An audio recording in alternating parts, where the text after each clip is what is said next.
After comparing Fox's X-Men movies to Sony's Spider-Man universe movies, I get why Kraven the Hunter needed to be Sony's last movie in the franchise. Kraven the Hunter failed to bring life to the box office when it was released in 2024, and comparing the film's failure to the X-Men and their stories both in and out of the Marvel Cinematic Universe clearly shows why it had to end its franchise.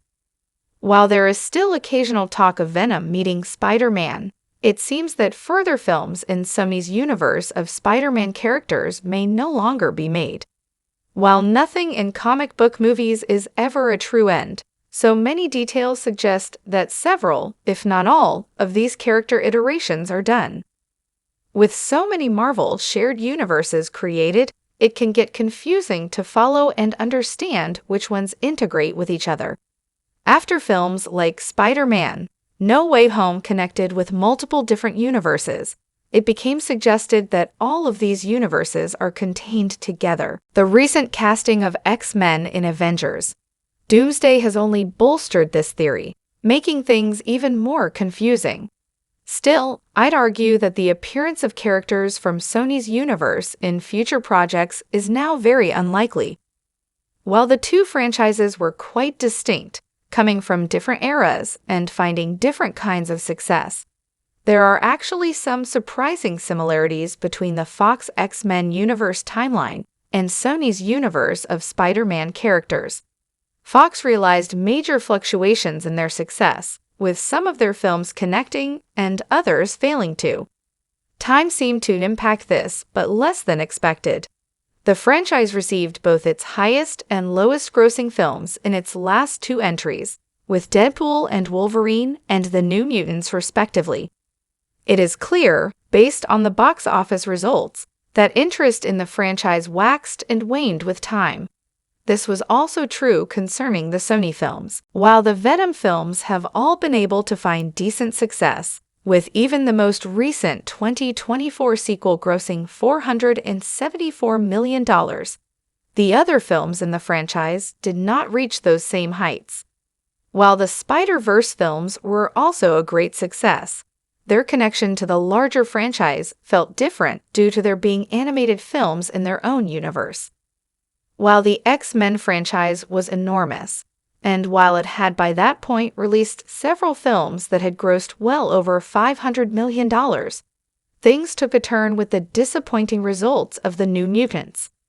While much of this had to do with a botched release and studio decisions that wound up fumbling this X-Men spin-off's potential, it is clear that The New Mutants was a big failure for Fox. I think it's clear that crossing only $47 million on a $67 million budget would have been devastating for the studio. However, the other details this suggests are much greater than this. While cinematic universes became an enormous rage in Hollywood after the incredible success of the Avengers, the intervening years have made it clear that not every property can justify their own cinematic universe. Fox attempted to expand the size of their world with miscellaneous titles and characters like The New Mutants, but there was little interest in it. I believe this now comes across as a warning, and with the failure of Kraven the Hunter, suggests that Sony may not have enough to build their own viable universe from. After The New Mutants failed at the box office, the universe of the X-Men pivoted into telling one last goodbye story with some of their most popular characters, resulting in the franchise's highest-grossing film, Deadpool and Wolverine. While something like this could be a hit for Sony, it does not appear that they have any characters with which to do anything of the sort. Tom Hardy's Venom was their most bankable character, but he was killed in the ending of Venom: The Last Dance, leaving the studio with only a few options to move ahead. In looking at the larger franchise, Sony already did something similar with their more bankable and successful characters by bringing back Tobey Maguire and Andrew Garfield in Spider-Man: No Way Home. It seems that these characters may be the only option for their franchise moving forward. Perhaps in several years, after enough time has passed since Venom's death, Tom Hardy could be brought back for another project. However, this feels far too soon right now.